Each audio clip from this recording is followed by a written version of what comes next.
ദേശീയപാത നിർമ്മാണത്തിനിടയിൽ വടക്കൻ പറവൂരിലുണ്ടായ വാഹനാപകടത്തിൽ സൈക്കിൾ യാത്രക്കാരന് ദാരുണാന്ത്യം. ദേശീയപാത നിർമ്മാണത്തിന്റെ പൈലിംഗ് ജോലിക്കായി ഉപയോഗിച്ചിരുന്ന വാഹനമാണ് അപകടത്തിൽപ്പെട്ടത്. സംഭവ സമയം റോഡിലൂടെ സൈക്കിളിൽ സഞ്ചരിച്ചിരുന്ന പത്രവിതരണക്കാരൻ സോമനാണ് അപകടത്തിൽ മരണപ്പെട്ടത്.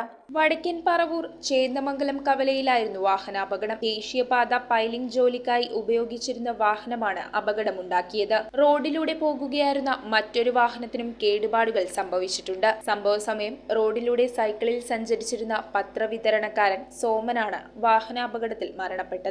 അപകടത്തിന്റെ കാരണം പോലീസ് പരിശോധിച്ചു വരികയാണ്. ടോറസ് വന്ന വണ്ടി പടിഞ്ഞാറുന്ന് വരുന്നു. രാത്രി സമയം അത്യാവശ്യം ചിലപ്പോൾ സ്പീഡ് ഉണ്ടാവും, അറിയില്ല എങ്ങനെയാണെന്നുള്ളത്. അപ്പൊ ആ സമയത്ത് വടക്കുന്ന ഒരു കാറ് വരുന്നു. അപ്പൊ ആ കാറിനെ കണ്ടിട്ട് ഇവര് വെട്ടിച്ചപ്പോ നേരെ അതിന്റെ ഉള്ളിലോട്ട് കയറി, ഏത് കടയുടെ ഉള്ളിലോട്ട് കയറി. അതിന്റെ ഇടയ്ക്ക് ഒരു സൈക്കിളുകാരൻ സൈക്കിളുകാരന് പറഞ്ഞിടത്തോളം ആള് മരിച്ചെന്നാണ് അറിഞ്ഞാക്കുന്നത്. പത്ര വിതരണം ചെയ്യുന്ന ആളാണ്.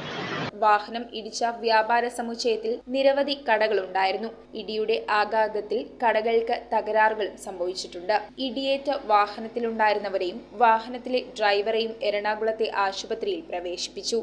3 മണിക്ക് ശേഷം പാലിനും കൊണ്ട് പോയ വണ്ടിക്കാരൻ പറഞ്ഞാണ് 3 മണിക്ക് പോകുമ്പോ ഡ്രൈവറെ എടുത്തിട്ടില്ല. ഡ്രൈവർ ക്യാബിന്റെ ഉള്ളിൽ പൊടിക്ക് കിടക്കണ മുകളിലത്തെ കെട്ടിടത്തിന്റെ സാധനങ്ങളൊക്കെ വേണ്ട, അതൊക്കെ എടുത്ത് മാറ്റിയിട്ടാണ് അവനെ എടുത്തെന്ന് പറയുന്നത്. അവന് വേറെ പരിക്കണമെന്ന് നമ്മൾ അറിയില്ല. കെട്ടിടത്തിലെ മുകളിലത്തെ നിലയിൽ 2-3 എണ്ണം, താഴെ തന്നെ 5-6 മുറികളുണ്ട്.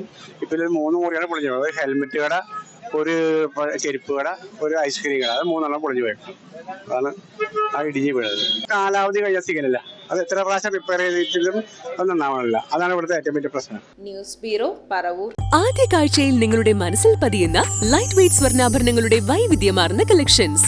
250 മില്ലി മുതലുള്ള കുട്ടിവളകൾ, 1.5 ഗ്രാമിൽ തുടങ്ങുന്ന മാലകൾ, 2 ഗ്രാം മുതലുള്ള വലിയ വളകൾ. Aleena golden diamonds.